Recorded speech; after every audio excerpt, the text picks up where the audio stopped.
예수님의 비유 37번째 시간, 다시 말하면 37강입니다. 무익한 종이라 고백하는 종, 이 말씀을 또 우리가 나눌 건데요. 어떤 의미가 있는지를 좀 봤으면 좋겠습니다. 청직이라는 개념과 좀 다르게 종이라는 개념을 좀 이해했으면 좋겠습니다. 누가복음 17장 7절부터 10절 말씀을 한 목소리로 합독하도록 하겠습니다. 너희 중 누구에게 밭을 갈거나 양을 치거나 하는 종이 있어 밭에서 돌아오면 그들어 곧 와 앉아서 먹으라 말할 자가 있느냐? 도리어 그들어 내 먹을 것을 준비하고 띠를 띠고 내가 먹고 마시는 동안에 수종 들고 너는 그 후에 먹고 마시라 하지 않겠느냐? 명한 대로 하였다고 종에게 감사하겠느냐? 이와 같이 너희도 명령받은 것을 다 행한 후에 이르기를 우리는 무익한 종이라 우리가 해야 할 일을 한 것뿐이라 할지니라. 종에 대한 자세, 이런 부분들이 나오는 거죠. 그죠? 그렇잖아요. 주인이 이렇게 있는데 종이 밖에 나가서 열심히 일하고 왔다고 해서 야 쉬어라 내가 할게 이럴 주인이 어디 있겠습니까? 그렇죠? 지금 그 얘기를 하고 있습니다. 자, 오늘 먼저 이제 좀 우리가 좀 볼게, 제자로서 또 어찌 보면 성도이기도 하지만 특히 말씀을 따라가겠다고 하는 제자로서 순종하기 힘든 말씀들이 좀 있어요. 이 누가복음 17장 1절부터 10절에 보면 일반인들이 참 하기 어렵고 예수 믿는 사람이라도 참 하기 어려운 힘든 부분에 대한, 주님이 하신 말씀에 순종하기 힘든 부분들에 대한 말씀입니다. 4가지가 있는데요. 첫 번째가 사람을 실족시키지 말라는 거예요. 시험 들게 하지 말라는 거예요. 넘어지게 하지 말라는 거예요. 넘어지게 되는 경우들이 많지만 그런 일이 일어난다면 그것만큼 우리는 뭐요? 하나님으로부터 어떻게 보면은 징계를 받을 수 있는데요. 뭐가 낫냐 그러면 차라리 아주 큰 막 이렇게 소나 말로 이렇게 움직이는 맷돌, 큰 맷돌이 있잖아요. 그 연자 맷돌을 목에 메고 바다에 던져지는 것이 그 실족해서 받는 심판보다 더 낫다는 거예요. 그러니까 남을 맞지 말라고요? 실족하지 마라. 사람을 실족하는 일에 자기가 쓰임받지 마라. 그런 의미에서 목회자가 술을 마신다든지 또 아니면은 세상에서 하면 안 되는 일들을 함으로 말미암아 실족하게 되는 거, 참 그거 한 거죠. 여러분들이 눈치챘는지 모르지만 많은 목사님들이 오전 예배를 드리거나 이럴 때 헌금 기도를 하고 바로 축도로 들어가요. 저도 그렇게 들어가거든요. 근데 그 사이에 여러분이 제가 하는 걸 눈치챈 분들이 있으면 참 좋은 건데, 제가 꼭 뭘 하냐 그러면 예수 그리스도의 이름으로 기도 드리며 이제는 이렇게 하는 거예요. 대부분 그거 안 하거든요. 그럼 제가 그걸 한다고 해서 제가 낫고 그걸 안 한다고 해서 그분들이 틀린 것이 아니라 저는 이거 안 해도 된다고 믿어요. 근데 왜 하냐 그러면 제가 전도사 때 우리가 이제 신학교를 간다고 차를 타고 가는데 그 봉고차 안에서 이제 극동방송을 듣고 있었는데 나이 많은 안수 집사님이 그것 때문에 시험이 든 거예요. 왜냐하면 성경에 예수님의 이름으로 기도해야 된다라는 게 나오잖아요. 근데 헌금 기도를 할 때는 꼭 뭐 안 하죠? 예수님의 이름으로 기도합니다 소리를 안 하는 거예요.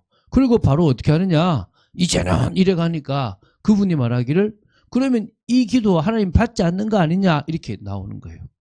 사실은 아닌데 제가 내가 뭔가를 할 때 어떤 분은 그 의미를 모르고 문자적으로 해석해서 그럴 수도 있겠다. 그러면 내가 그 한 사람을 위해서라도 예수 그리스도 이름으로 기도 드리며라는 말을 집어넣자. 그렇게 집어넣는 거예요.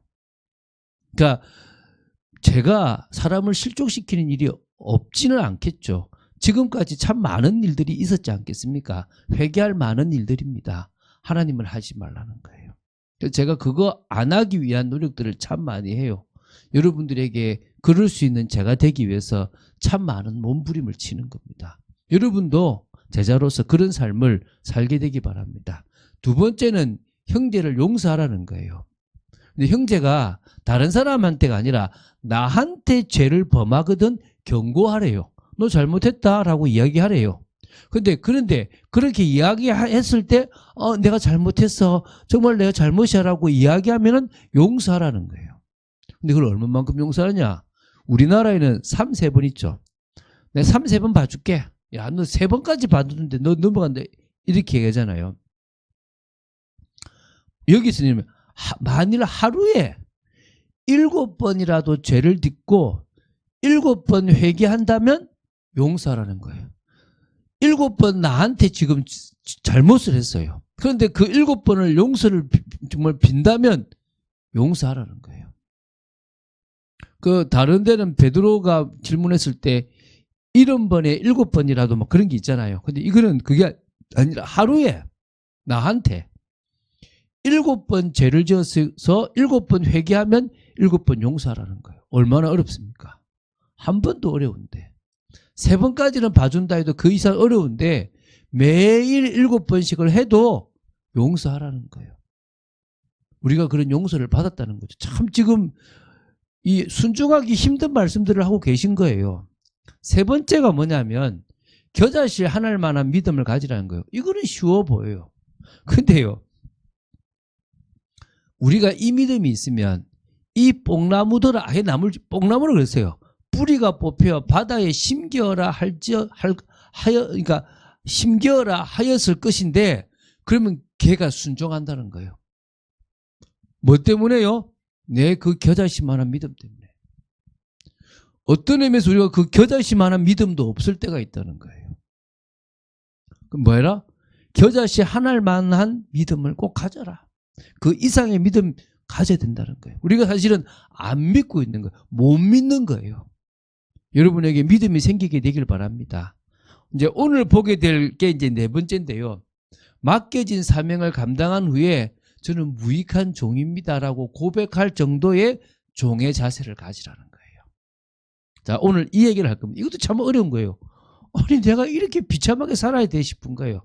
자, 우리가 청지기와 종은 구분했습니다. 청지기는 품삯을 받고 고용된 사람이고 종은 그냥 말 그대로 물건처럼 그 주인의 소유이기 때문에 월급도 없고 아무것도 없어요, 사실은. 자, 그러면 자, 주인을 위해서 살아가는 존재가 종입니다. 사람이 종이란 말이에요. 그럼 이 종은 어떤 거냐? 말 그대로 주인의 소유예요. 주인이 먹여주고 뭐 돈을 좀 줄 수도 있겠지만 주인의 소유이기 때문에 주인이 마음대로 할 수 있는 거예요. 어떤 의미에서. 그 시대에. 자, 주인을 위해서 종으로서 해야 할 일이 있다는 거예요. 어떤 일이 있습니까? 주로 이제 예를 들어서 밭을 갈거나 양을 치는 바깥에서의 주인이 맡긴 일들을 한다 그럽시다. 그리고 맡긴 일을 하는 거죠. 나 이거 싫은데요. 다른 거 하고 싶어요. 못해요.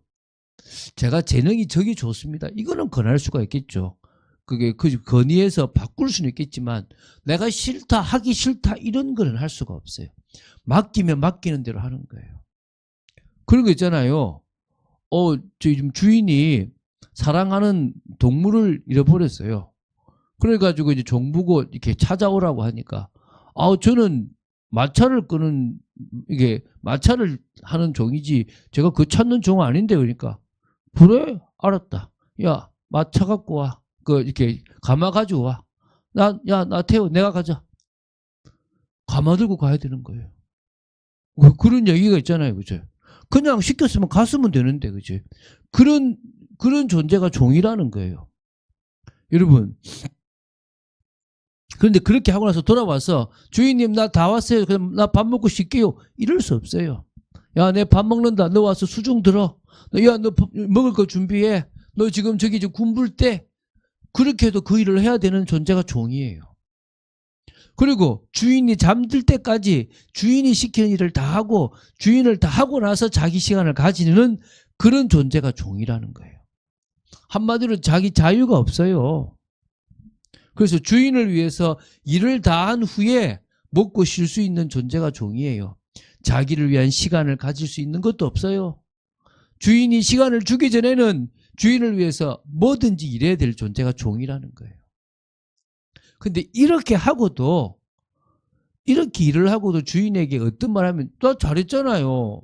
나 저기 노비, 이거 종에서 풀어주세요. 이렇게 말할 수 있는 게 아니라 자랑할 수 있는 게 없는 게 종이에요. 이거 주인의 은혜로 살아갑니다. 주인님의 언덕으로 제가 살아갑니다라고 얘기해야 되는 거예요. 주인에게 품삯을 요구할 수도 없고 주인에게 자유를 요구할 수도 없는 게 종입니다. 아니 우리 뭐 자녀라면서요. 왜 우리가 종입니까? 얘기할 수 있거든요. 자, 여러분 오늘 이 답을 놔야 돼요. 모든 성도들은요. 예수 그리스도의 종이에요. 다시 말하면 모든 성도들의 진정한 주인이 되시는 분이 예수 그리스도예요. 왜 그러냐? 이게 시작이에요. 예수 그리스도께서 당신의 피로 우리를 값주고 사셨어요. 교회가 당신의 피로 값주고 사신 거고 성도가 당신의 피로 값주고 사신 존재입니다. 그러면 성도라고 하는 모든 사람들은, 모든 성도들은 다 예수님의 피로 말미암아 구원받았고 예수님의 것으로 부름받은 존재인 거예요. 그러니까 우리는 과거 마귀의 종이었거든요. 우리는 과거 실패하는 자의 종이었는데 그 종에서, 멸망받아야 될 종에서 예수님이 우리를 구원하셔서 피로 사셨다는 거예요. 그래서 이 사실을 너무나 잘 알았던 바울이 예수 그리스도의 종된 나 바울은 예수 그리스도의 종이면서 사도의 직분을 맡았다라고 종이라는 표현을 계속 쓴 거예요. 왜? 주님이 나를 피로 값주고 사셨다는 거예요. 그럼 지금 우리도 마찬가지예요. 우리 이 모든 것들을 주님이 피로 값주고 사셨다는 거예요. 이 고백이 우리 신앙생활이 시작이 되는 거예요. 제가 이 고백을 하고 나서 내 것이 아니구나, 주님의 것이구나, 이게 시작됐어요. 여러분 올바른 믿음에서 당신은 나의 주입니다. 나는 당신의 종입니다. 이게 들어가요. 자, 그래서 우리는요. 주인 대신 예수님을 위해서 사는 성도가 진짜 제자예요. 자기 인생이라 생각하고 갈등하는 사람은 성도라고 말할 수 있다면 성령의 역사 속에서 그 은혜를 더 받아서 나는 주님의 종입니다. 라고 고백하는 사람이 진정으로 제자인 거예요. 나는 주인 대신 주님을 위해서 살아갑니다. 그래서 갈라디아서 2장 20절에 고백되는 거죠. 내가 십자가에 못 박혀 죽었다. 우리가 못 박힌 적이 없잖아요. 내가 한 것은 십자가에 달리신 예수님이 나 때문이라고 믿은 거예요. 근데 그 믿음 하나가 내가 저 십자가에 못 박힌 것하고 똑같은 거예요. 나는 안 박혔는데. 예수님의 죽음이 내 죽음이 된 거예요. 예수님의 무덤이 내 무덤이 된 거예요. 예수님의 부활이 내 부활이 될 거라는 거예요. 자, 그러면 내가 지금 육체 가운데 사는 이 인생은 어떤 인생이냐? 나를 사랑하사 나를 위하여 자기 자신을 버리신 하나님의 아들을 믿는 믿음 안에서 사는 인생이다. 믿음을 가지고 살아가는 인생이 진정으로 우리의 인생이라는 거예요. 마태복음 16장 24절의 삶을 살아야 되겠죠. 이제 우리는 제자로서 당신을 따라갑니다. 나를 따라오려거든 자기를 부인해라. 넌 죽은 인생 아니냐? 왜 네 인생 내놔라 그러냐? 저는 늘 말합니다. 다른 사람한테 내 인생은 어떤 인생이냐? 멸망받아 마땅할 인생이다. 내 인생은 실패할 수밖에 없는 인생이었다. 내 인생은 돌감남나무 같은 인생이었다. 그런 내 인생을 잘라서 예수님의 그 은혜에다가 접붙임을 했다. 새로운 인생이 되었다. 내 인생 돌려내라고 하는 그 인생은 실패 인생이다. 저는 그게 고백되거든요. 그래서 나는 자기를 부인한다는 말이 너무너무 맞다고 생각해요. 그리고 자기 십자가를 지라. 제가 계속 얘기하죠. 십자가는 예수님이 지셨어요. 예수님이 우리의 모든 죄를 짊어지고 십자가를 지셨습니다. 우리는 우리 죄를 위해서 더 이상 십자가를 질 이유가 없어요. 질 수도 없어요. 그럼 우리 십자가는 뭐냐? 주님이 구원받은 우리에게 일평생 참 가치와 행복을 찾으라고 정말 그 원래 인간의 모습을 회복하라고 주신 사명이 있어요. 그 사명을 감당하려면 생명 걸어야 되는 거예요. 스데반은 조금 힘들었죠. 돌 맞아 죽으면서 복음을 전해서 바울 같은 사람에게 영향력을 미치는 그런 사명이 있었고요. 바울은 이방인과 임금들과 이스라엘 자손을 위한 택한 그릇이라는 사명이 있었어요. 그 자기들의 십자가의 생을 건 거예요. 그런 의미에서 우리는요, 주인 대신 예수님에서 사는 성도라고 보시면 됩니다. 그럼 제자인 우리에게 맡기신 사명은 뭡니까? 그게 예수님께서 이 승천하시면서 주신 명령이죠. 부활하셔서 마태복음 28장 18절부터 20절. 너희는 가서 모든 민족으로 제자를 삼아라. 우리가 제자고 제자를 삼는 겁니다. 그거 맡기신 거예요. 마가복음 16장 온 천하 만민에게 가서 복음을 전해라. 요한복음 21장 15절부터 18절. 어린 양을 먹이라. 후대를 책임지라 이 말이죠. 사도행전 1장 1절부터 8절. 땅끝까지 증인되라. 지금요 이게 사명이에요. 그래서 디모데후서 4장 우리 이번 주일에 봤지 않습니까? 바울이 디모데에게 그랬습니다. 하나님 앞과 예수 그리스도 앞과 산자와 모든 자 앞에서 엄히 명하노니 때를 얻든지 못 얻든지 말씀을 전하라. 우리가요 하나님이 원하시는 전도자의 삶을 살아가고 신앙 공동체를 만들어가는 게 우리의 사명입니다. 하나님께서 그거 하라고 우리에게 주신 거예요. 그런데 우리가 이거 다 하고도 우리가 주님 앞에 할 수밖에 없는 고백이 뭡니까? 빌립보서 3장 12절부터 14절이에요. 내가 이루었다 함도 아니고 얻었다 함도 아니다. 나는 저 표대를 향해서 달려간다. 나는 위에서 부르신 부름의 상을 향해서 달려간다. 내가 한 거 다 잊어버리고 나는 간다. 그리스도 안에서 발견되고 싶다. 이 말이잖아요. 고린도전서 15장 10절에 뭐라 그럽니까? 내가 나 된 것은 하나님의 은혜로 된 것이다. 내가 많은 사도보다 수고했지만 이거 내가 한 것이 아니고 주님께서 주신 은혜로 했다. 우리가요. 나는 아무것도 아니다. 나는 오히려 주님 앞에 해를 끼친 존재다. 참 어떤 목사님이 그런 고백할 때 참 저분 대단하다고 봤거든요. 근데 사실은요. 아니더라고요. 여러 사람을 실족하는 일을 하게 되는 모습을 보면서 결국 나도 내가 말만 하는 외식하는 자가 되면 안 되겠다 이런 생각들을 느낍니다. 저는 누구를 비판할 수 있는 자격은 없습니다. 그러나 반면교사로 삼아서 제가 제 인생을 바꾸려고 합니다. 자, 이제 세 번째입니다. 그럼 종의 자세와 하나님 자녀의 자세로 사는 게 우리거든요. 우리 이 두 가지 자세가 돼야 됩니다. 그럼 종의 자세는 뭐냐? 하나님 앞에서는 종의 자세예요. 이게 가장 좋은 예가 마리아거든요. 마리아에 대한 이야기를 좀 해보겠습니다. 누가복음 1장 38절에 이제 마리아가 뭐라고 고백하냐면 주의 여종이오니 말씀대로 내게 이루어지이다 이렇게 고백을 해요. 근데 이 고백이 얼마나 어려운 고백이냐면 그 당시 우리나라 유교보다도 더 심각한 율법에 매여 있는 그 시대에 결혼하기로 약속하고 이제 약혼하고 결혼을 앞두고 있는 여자가 배가 부르는 임신을 하게 되는 거예요.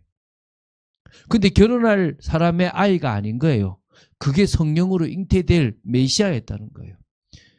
그 상황 속에서 마리아는 어떤 두려움이 있겠습니까? 내가 돌에 맞아 죽을 수도 있구나 라는 정말 위기가 있단 말입니다. 그때 주의 여종이오니 말씀대로 내게 이루어지이다. 저 그거 되게 많이 묵상하거든요. 하나님, 제가 정말 하기 힘든 일이 있을 때 주의 종이오니 말씀대로 내게 이루어지이다 라고 고백할 수 있을까? 되게 고민 되게 많이 하거든요. 우리가 그럴 수 있는 사람 되길 바랍니다. 자, 이제 두 번째는요. 그것도 마리아가 예수님이 성장해서 사역을 하시기 전에 거의 초기 사역을 시작하기 전인데요. 아직 내 때가 이르지 않았다라고 하는 그때인데 가나의 혼인 잔치에서 뭘 했느냐?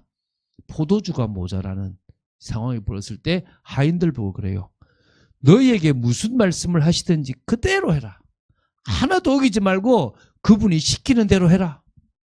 이해 안 되는 말을 해도 해라.